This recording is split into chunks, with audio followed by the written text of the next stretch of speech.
Cheers, Kirk. Cheers. Yes.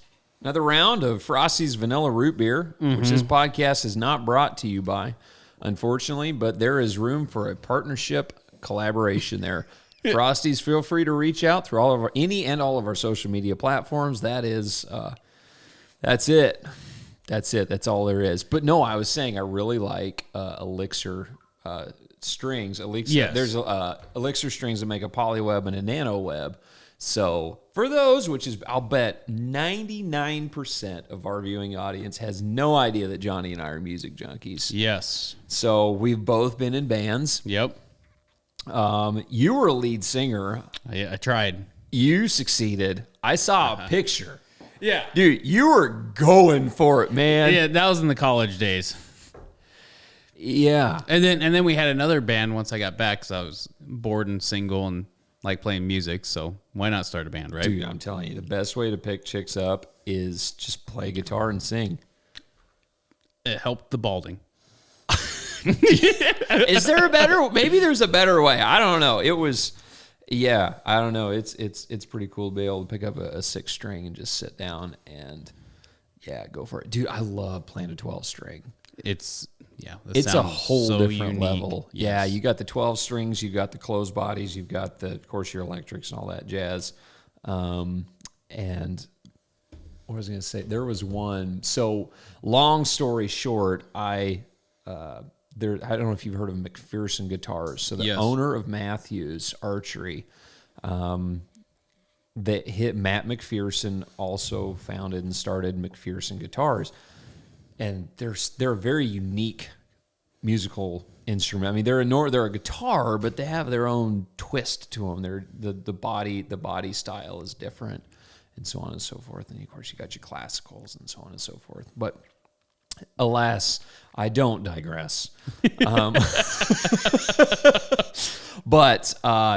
So music, and that has so much to do with foliar feeding because,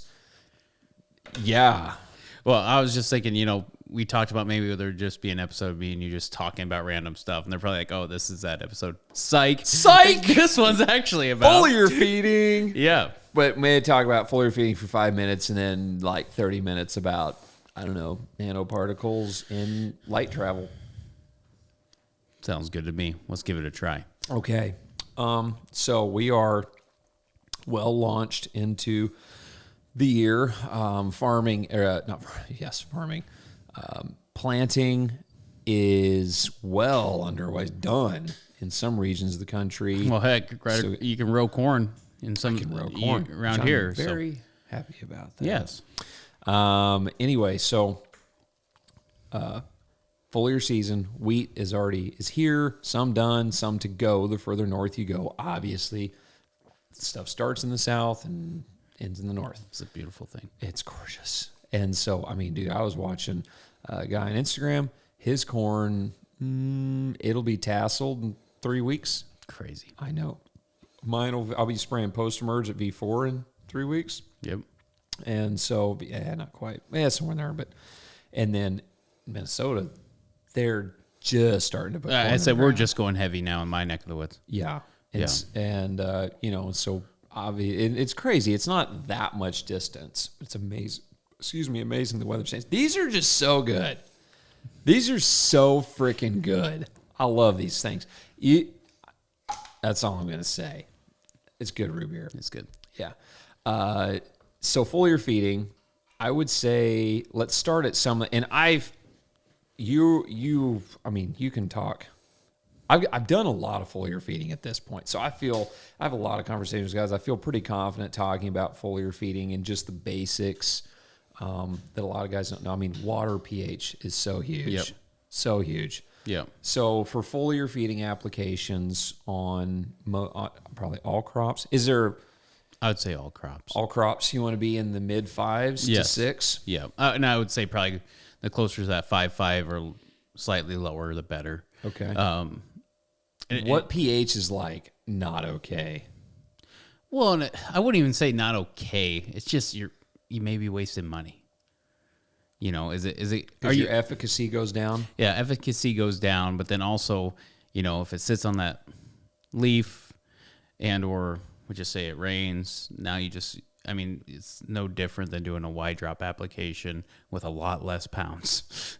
Oh, sure. You know what I mean? Sure. So if it's not absorbing through that leaf to get that foliar feeding effect, that efficiency gained, or I don't want to say the pounds you created, but since you're applying it on the leaf, the X factor, so Yeah. I think Nature's actually has a really nice chart on this. Okay.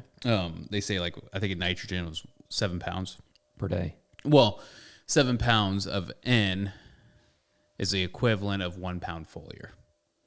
So if I go out there and put a pound of nitrogen foliar fed and it gets absorbed through that leaf tissue correctly, it's the same as throwing on 7 additional pounds of nitrogen. Interesting. The one that out of that chart that really was like hot diggity dog, and I believe the studies are from Michigan State is where they got these numbers, was the FOS. Okay. FOS was like 20 to 1. So if you apply 1 pound of FOS, it's like the same as applying 20 pounds of FOS. So we talk a lot about fertility efficiency. Yep. Guys can put 40 pounds on, but if they only get 3 in the plant, you got 37 wasted pounds. Yep. Sure, there's an argument to be made. It'll be there for later crops, but the fertility I put on for that crop. Yep. Like I don't put it on. I didn't run starter in my planter this spring going, gosh, I can't wait till the beans take this next year. Amen. No. Amen. Now, in my mind, will there be some available next year through root breakdown and everything else and nutrient recycling? Yeah. Yeah. But no, man, I put stuff out for this year, for this crop. And so,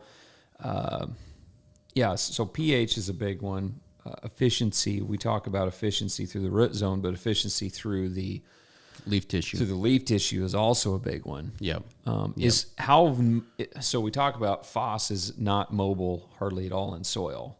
It's very, very It immobile. moves very slow. Is it that way in the plant or not so much? No, I mean, once it's in a plant available form, that phosphorus, I mean, it's so important for ATP and energy within the plant, period. Okay. So that energy creation, phosphorus is needed. That plant can move that to where it needs to be. Okay. So without getting too far into the weeds with it. Long story short, just know phosphorus helps with energy. And while that corn plant, I mean, it's still quote unquote burning calories because it's growing, right? Sure. No matter if it's growing in ear or growing leaf Pods, tissue, leaves, whatever. Yeah, tillers. So it's still going through cell respiration. I know that we know a plant goes through photosynthesis, but also goes through cell respiration. Again, that's high school biology, but on the same token, let's not forget about that. Yeah. So that phosphorus is very key into that part of the cycle as well. If you want to learn more about plant or nutrients, Yep. we did a whole YouTube series, right, Kurt? On 18? 17, right, because there's one person out there waiting for the 18 video to drop. You lucky person. Anyway, the little they know, part two. 36 series. Anyway, so we have a YouTube series. We have a YouTube channel. In that channel, we've got the 17 critical nutrients. Man, I thought it was an even number. Why do I think that? 17 nutrients important to plants and whatnot. So check that out. Yeah. Singular Ergonomics, YouTube, plant nutrients. It's on there. It's great. Yeah. It's Johnny in the field. Yeah, and I would say a big thing with those is, trying to get very short snippets of those nutrients and when I look at what I think about. The short and sweet. Yeah. What's it do? What's it? Yeah, exactly. That was the goal. That is the goal. Because at the end of the day, everybody takes information differently, and that was an opportunity to present that information maybe a little different way than they saw yet. Yeah, man. There's a lot of farmers that are like, dude, just tell me the basics of what it does. Yep. Like you said, FOS helps with energy. Yep. And this and that. So foliar feeding. What would you say? And this is gonna really be variant a lot. I know it is, so it's hard to really peg this down. I would, if a guy is foliar feeding, what would you say is the easiest nutrient to move in a plant through a foliar feed application? Or is that just too much of a... No, that's a great question. I don't want to say nitrogen, but you can visually see nitrogen. You can visually or physically see magnesium. You can physically see iron, and the reason why those are also important with chlorophyll. Okay. So it's going to make that plant darker green. Okay. Squirrel. I planted 10 bags of a company's beans. Okay. A couple years ago. I planted Asgrow on 70 acres of the field, and I left 10 acres, and I planted this other company's beans. It was one of those, hey, man, we buy 10 bags, try it, whatever. Yep. Very large seed company. Huge. The biggest. Yeah, the biggest, the greatest. Yes. Anyway, they love to give away tractors and fuel trailers. And so I planted these 10 acres, and it was so much greener. Okay. It was like, dude, it was literally like, there's the Asgrow is AG45X6, I believe is what that bean was. One of my favorite beans of all time. And so planted this other 10 acres, and I don't know why, but it was like that 10 acre was painted dark green all summer. The Asgrows had a little more of a lighter green. Okay. Almost, not, I don't want to say gray, but almost in stark contrast. I got pictures of it somewhere. I had people calling me like, what on earth is going on down here? Yielded the same. Yep. There was no yield difference. Does that have something to do with chlorophyll and the genes? And possibly, I mean, you're also looking at your genetic lines of just what's being expressed. Okay. You know, if that plant or if that field was all this exact same bean, you'd say, yeah, it looks like a good bean field. Mm-hmm. But because you had different varieties, different genetics, sure, they're expressing different parts. You could see it from a half a mile away. I wouldn't surprise me. It was crazy. I mean, even like the little bit of foliar feeding, multi-pass of nitrogen, I can stand on the top of the hill of one of my bigger growers, and I can see that I call it like a bluish green. It's so beautiful. Yep. And then not even a quarter mile away, you can see that being a yellowish green. Mm. Okay. Where the yellowish green normally wouldn't look bad. Yeah. The improved just makes it look. Ugh. Yes, exactly. Yeah. Exactly. Anyway, it was absolutely fascinating. Yeah.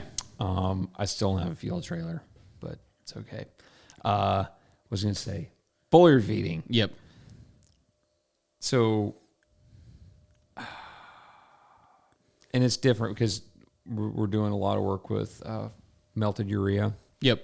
I say a lot, really starting to dabble. It's getting a lot of attention, rightfully so. It's a great tool. Yes. Where would you say a foliar application of melted urea is? I mean, tassel time. It's probably towards the end of a crop. Yeah. You're trying to finish an extra shot of in. Would you agree Help with it that? finish out. I would say one thing that's nice too, definitely in a lot of situations dealing with dry land. What's nice is if you would foliar feed urea, that's a positive form of nitrogen. If that plant would happen to be maybe negatively overloaded, okay, too many anions, nitrates, that's a good way to help get that plant a little closer to balance to keep the cations, anions in check. Is there a way to test for that? Yeah, I mean through a SAP test. SAP test would You'd tell be able to you see of that. the Nitrate levels versus ammonium levels. Okay. But in theory, you know, when you do your SAP test, you don't want an overabundance of either one. Sure. You actually want them both as slightly lower numbers because that means that plant's taking nitrogen and turning it into protein because that's what you want. It's doing its job. Yeah. Got it. Yeah. Okay. Just real quick on foliar feeding. So what you're doing there is you're giving that plant a boost and it's able to shoot out more root exudates. And the more root exudates, the more biology goes. The more biology goes, the more nutrients that are available to the plant. Sure. So that's what you're doing, what you're stimulating. But on the same token, if you do it at the wrong time, it's not going to have that same effect. So you're spending dollars across that acre. So like we talked about in the drone episode, trying to make sure everything's a perfect condition for it. Yeah. Because why do it if we're going to waste money? Exactly. So temperature, humidity, morning, evening. pH. Yeah, just morning, evening. Just you want just to do leave it perfectly, at that. do it about 2 a.m. right in front of a lightning storm. That'd be I did that fair. one time. Yeah, I did that one time. It was actually really cool. I hit a deer. But okay. Yeah, it was all right. Busted a whole nozzle, but like the deer was laying in the beans, thing jumped up, and I mean just it's a good buck. Probably like a 140s, 150 class deer, full velvet. And this deer, I'm not kidding, man, just he stays down, jumps, and the boom just clocks him right over the head. Anyway, bust nozzle bodies off my sprayer. You know, we got foliar just spraying everywhere then. So I'm shutting down. This deer like stumbling around. He gets up and runs off. It's 2 o'clock in the morning. There's lightning, you know, coming. I'm trying to put nozzle bodies back on in the dark in like 5 foot tall soybeans with a rogue like deer running all over the place. And it was amazing I didn't get struck by lightning. It's truly incredible. But anyway, so foliar feeding. Yeah, foliar feeding. So the number, like spray pH, Yep. you can get it in the 5s. How do you lower pH? I mean, acidifiers, AMS, citric acid. There he goes. Citric acid, Yep. AMS. Just be vinegar. careful with the AMS part. Yes. Because that sulfur will provide a salt. So just don't overdo it. I would actually probably go the acidifier route. Yeah, exactly. If you're just slightly changing it with small amounts, AMS is a very cost-effective way to do it, especially even in burn downs. You know, there's so many water conditioners out there anymore. Yeah. Holy cow. Yes. Anyway, I like using acidic fulvic. Works well. Yeah. But so you've got change your water pH. Water hardness is a big thing. I'm going to put an RO system in. That's my plan. You talk to guys who are proficient in foliar feeding and very successful at it. They will tell you it's a waste of time if you're not doing it with RO water. Yep. Now, is it completely necessary? No. I've seen results without it, but also we don't have that hard of water. So Right. I have very hard water. Very hard water. yeah. So, yeah, get a water test done. It's not that bad. I had one done. I sent it to Regen. I don't remember if it was 20, 30, 40 bucks. I don't know. Even if it was 50. It told me a lot. Yep. Water test, temperature, not spraying when it's over. I try not to go when it's over 85. That's a great. Yep, Great sub way to do 85 degrees. You want that plant actively respirating. Yep. Is that the way to put that? Long story short, you want it in times of non-stress. Yeah. In the heat of the day, that plant's shutting down. Yep. It's closing its stomatas up. Yep. It's not going to be absorbing. It's doing exactly what you want to do in the heat of the day, not be out in it. Yeah. And so, yeah, you know, let's see, temperature. I mean, we're both huge proponents of fulvic acid, getting nutrients in the plant. I might go down a rabbit hole with that. Yes.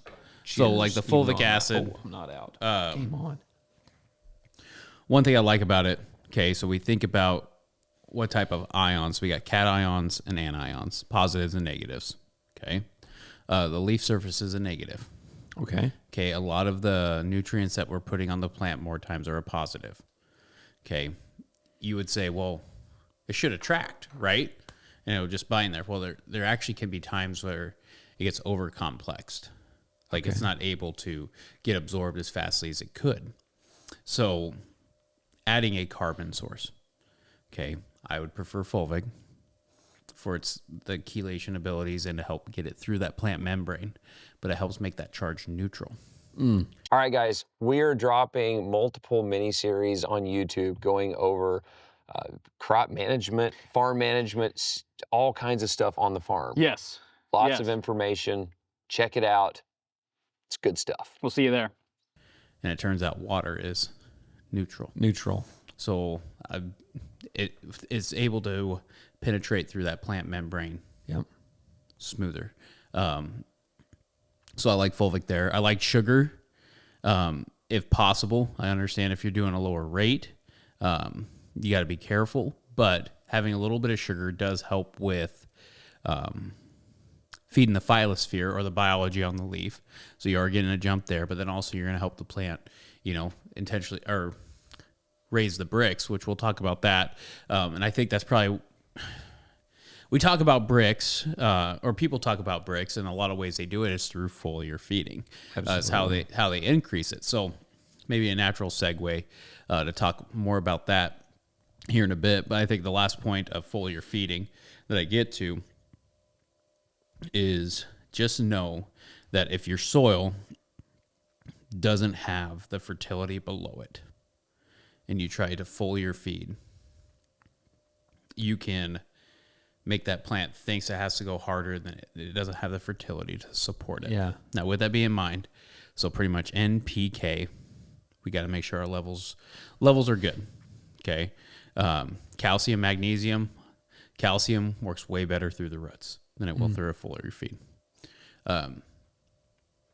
And sulfur, I would prefer not to do. I'll do a little bit foliar, but I would prefer that more for the Y drops. In season or not in season. You're more of a fan of like borons. Yes, your micros. Micros. So I think of my secondary nutrients, micros. Micros, I know I can elevate levels. Sure. And that's so many feed. people think that foliar feeding you can put pounds into a plant, and I don't know, maybe a guy can, but the amount of gallons and applications. I mean, you think about it, to put 30 pounds of FOS down with 1034O. Just say 1034O. I want to say. Why am I looking at Kirk? He doesn't know. Yeah. Is it 3 pounds per gallon of FOS in 1034O? Pretty close. I think it's a little north of that. But yeah. Say let's 4 or 5. Say if it's 5, so you need 6 gallons of 1034O. Yeah, and I think you were closer around the 3. I would say it's 3 something. Yeah. Because I want to say 30 pounds, and I mean, Google it. Long story short, you got to put a lot of gallons out there to get pounds. Yep. People think that a pound of product or a gallon. I mean, I have talked to numerous people who thought that a gallon of I'll just keep using 1034O, has 34 pounds of FOS in it. And there's some people that are dying laughing right now, but if you ask most farmers how many pounds of FOS are in a gallon of 1034O, I bet most couldn't tell you. Mm-hmm. I don't know. I just run 5 gallons or whatever. Yep. Okay, how much FOS is in that? Do some basic Google searches. Yep. Of what's I ran 318.18 this year and some 945.15, and just knowing, hey, what are we going for? We're going for. You made a great point on this. I think it was at Field Day last year. In a foliar program, in the macros, you're giving a prescription to this plant. Yep. Saying, go get this. Yep. In these ratios. Yep. Well, and how it does it is if that quote unquote tasted good to it, it's telling them, okay, I need to go find more of that. Sure. So for a FOS heavy time. Yeah. Or a K heavy time. Yes. Yep. And that's one thing, like I don't want the misconception here that only do micros with the foliar. Right. No. NP and K in a foliar, not at large amounts, but some of it just helps that process of that plant start cooking more. Yep. So if that's a low salt fertilizer, if it's 945.15, I mean, triple 20, whatever it is, having a little bit of NP and K is important. Yep. And another thing too with those micros, a lot of times what I've seen my best success rates, has been amino acid chelation and or a carbon chelation. Yep. Diving into more of, taking like a zinc sulfate and chelating it myself to see if we can bring price points down and have the same effectiveness that I've seen with the carbon chelation products that are on the market. Sure. So, but yeah, we're both big proponents of fulvics to drive nutrients into the plant, delivery method. One is, we move a lot of yucca. It's a natural surfactant. Yep. It has natural antifungal properties. So there's a podcast out there. My favorite one on yucca, it's Garden Talk. Oh, yeah. It's Garden Talk, episode 92. They have Harley Smith. I'm going to punch it in. I think this is right. Yeah, Harley Smith in there. Man, he has a portion in there where he talks about yucca, and it was absolutely mind-blowing. Mind-blowing. Very small amount, can have some great plant benefits. Yep.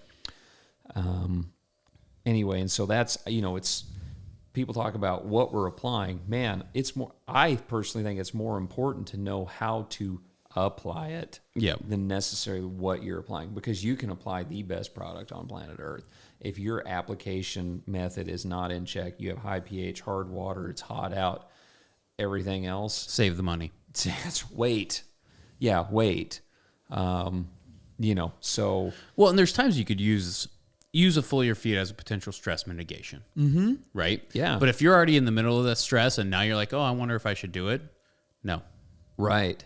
So many people are like, quick, run. Dude, you're already behind the ball. Yep. You're behind the ball.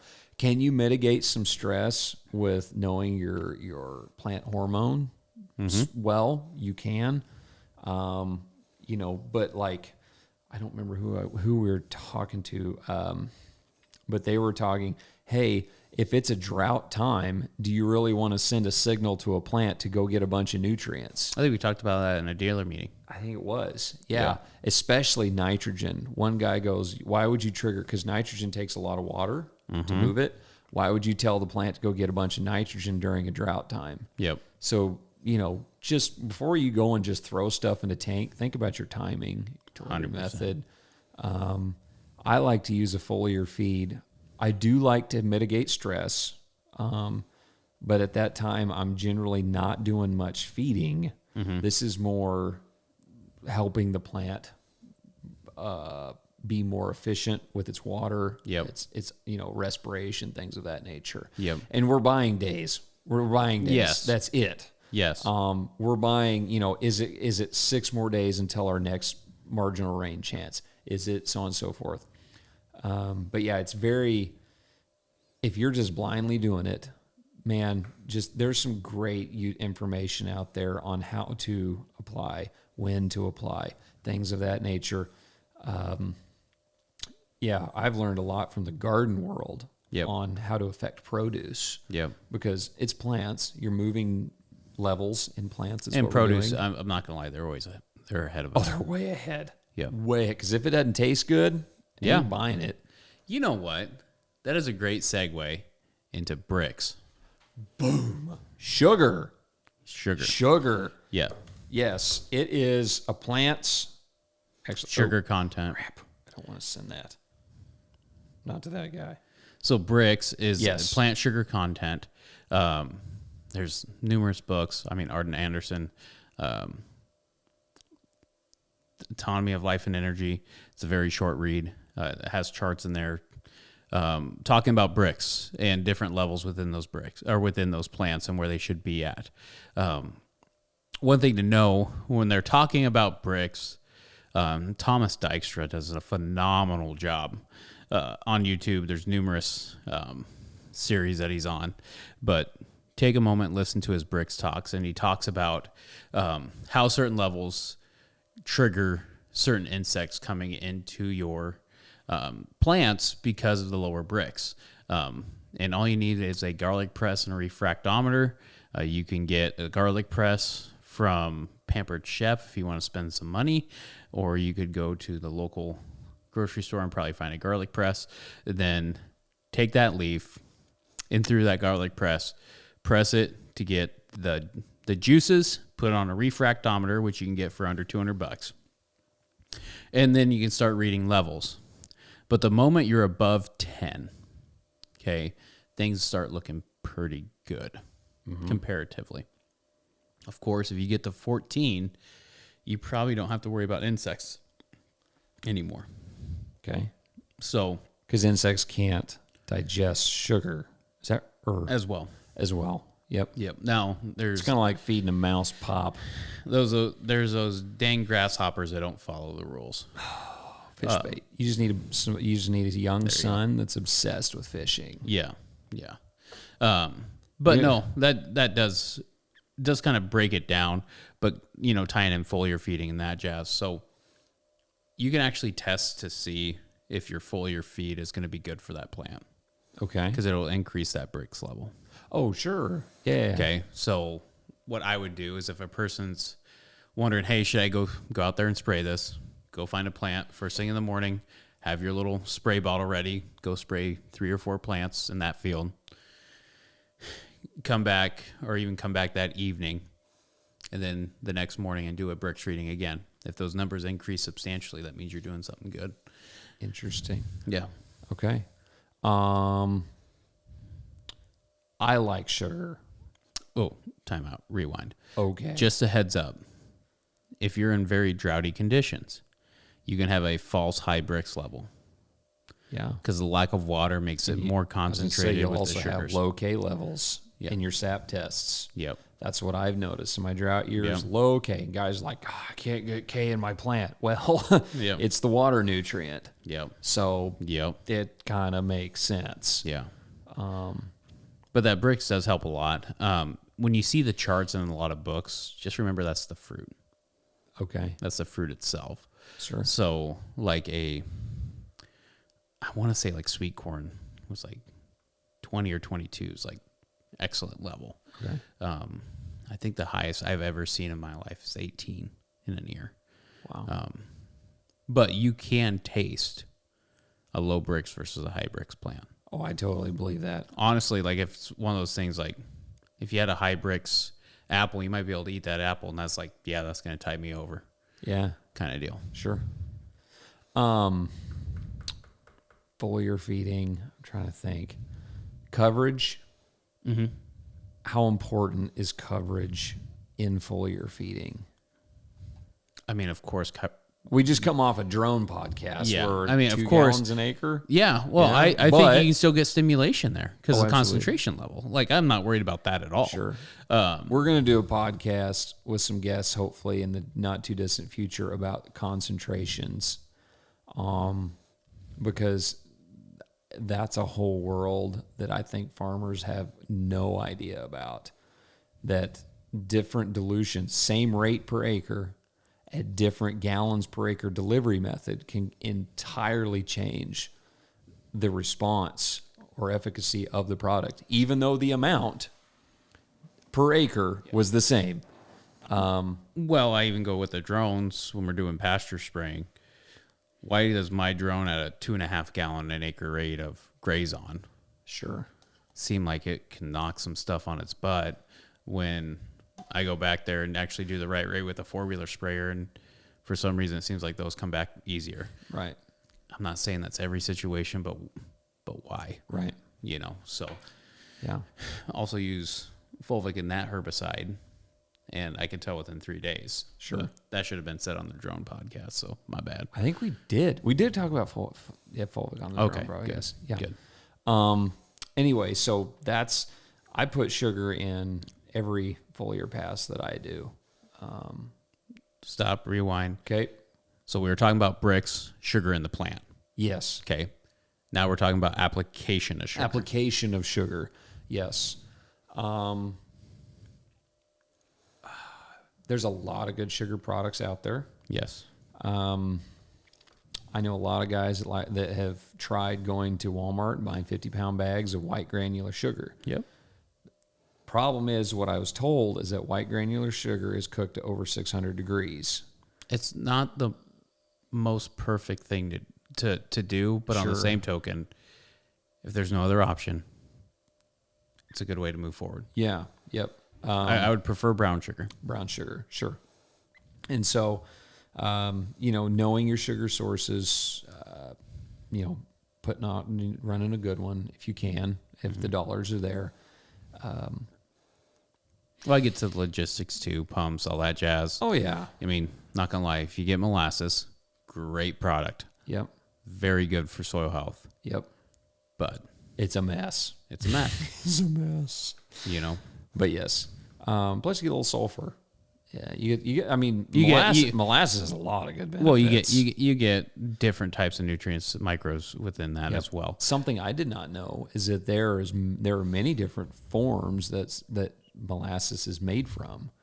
There's sugar beet molasses. Yep. I hope I'm not pulling this out of my butt. I'm think not it sounds- 100% sure, but Yeah, like because molasses is a globally traded product, like gold, Yep. lumber, things like that, because it's used so many things. But I believe there's sugar cane molasses. There's cane molasses. I mean, like, I thought molasses just came from trees. I see what you're saying. Yeah, so it's not, people think that, I think it's just one of those things we don't know unless we're told. Yeah. And so the whole sugar world, just do some research on it. It's fascinating. Well, and maybe go to application of sugars. So we got to understand too if our soil's breathing, yeah. because if we don't have oxygen in our soil, which you can take a penetrometer or take a shovel, I don't care which one you choose.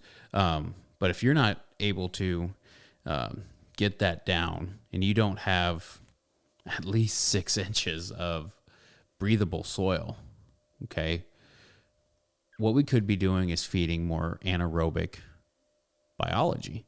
And if we're feeding more anaerobics or non-oxygen, then you could be flipping that system, or maybe just feeding the bad guys. And now you just made your problem worse. And I think that's why there's been a lot of ebb and flows, or a lot of different people with a lot of different opinions with sugar. Okay. And I respect them all. I respect them all. But if we have the right ratio of 80 aerobic to 20% anaerobic, okay, that right there, there's a good situation. You're going to be throwing sugar into that environment, like we said, the phyllosphere feeding the leaf surface, but then also the rhizosphere down below. Now, with that being said, like a corn plant, like an acre, I think it's like 1 million pounds of sugar that's produced by the root system, by root exudates. Yeah, it's like 700 pounds a day, or It's some crazy stat. Long story. Thousands. Yeah, it's crazy. Pretty much the point gets to, though, is like, so we're putting on a pint, Right. right? Right. So the part I get to there is when you're adding fertility, you're telling them where to go, because it's a very available food source right there. Sure. Okay. And then they're already processing whatever nutrients that you have with it. If you're just doing sugar by itself, it's fine and dandy. You will see Brix readings go up. They will absorb that. So, just so people know that, because I know that's the other side of the coin, that corn plant or plants produce sugars and put them into the ground. Okay.